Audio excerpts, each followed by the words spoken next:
La prochaine candidate est Marine Lehu. Elle nous vient de la faculté des sciences. Elle a en 3e année de thèse. Sa thèse porte sur le rôle et la plasticité de l'interface entre le nid et l'environnement de la fourmi Myrmica rubra. Elle nous propose un titre beaucoup plus vendeur, Comment réduire les files d'attente, le compromis fourmi. À toi, Marine.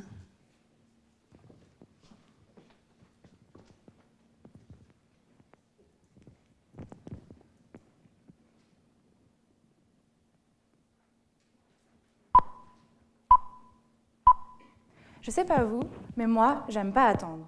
Pourtant, aujourd'hui, on est toujours plus nombreux à circuler d'un endroit à l'autre et on passe beaucoup de temps dans les files d'attente, que ce soit au portillon du métro, au security check de l'aéroport, à la gare ou tout simplement aux caisses du supermarché.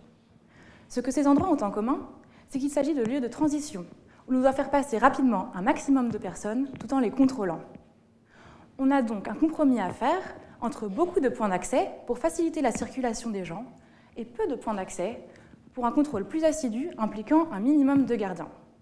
Ce compromis, c'est exactement ce que j'étudie, sauf qu'à la place d'humains, qui prennent un peu trop de place dans mon laboratoire, j'étudie des fourmis.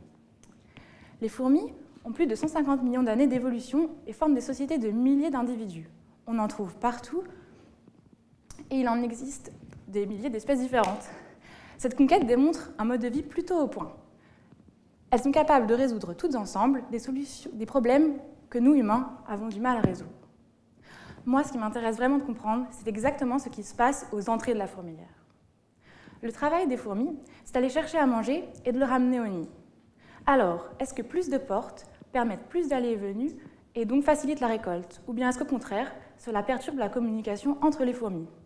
D'un autre côté, plus d'entrées, ça veut aussi dire plus d'intrus potentiels dans la fourmilière. Alors, est-ce qu'on a des fourmis gardiennes et est-ce que le nombre de portes perturbe la sécurité du nid?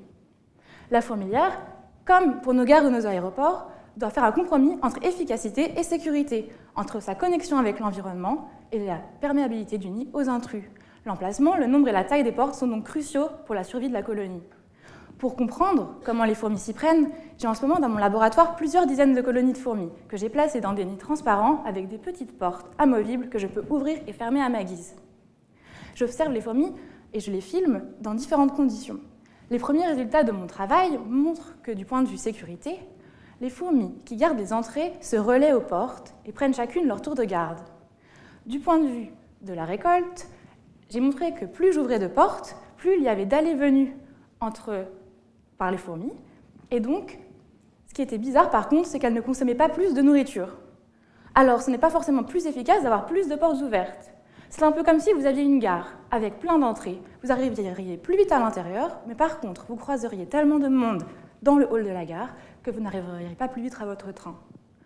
La prochaine étape est donc pour moi de regarder comment les fourmis s'y prennent pour résoudre ce compromis, non plus dans des nids où c'est moi qui ouvre les portes, mais où elles creusent elles-mêmes les entrées. J'espère ainsi pouvoir, grâce aux fourmis, apporter des solutions astucieuses pour faciliter notre circulation, limiter les files d'attente, tout en assurant notre sécurité. Alors peut-être que vous aussi, la prochaine fois que vous serez dans la file, vous penserez aux fourmis. Merci.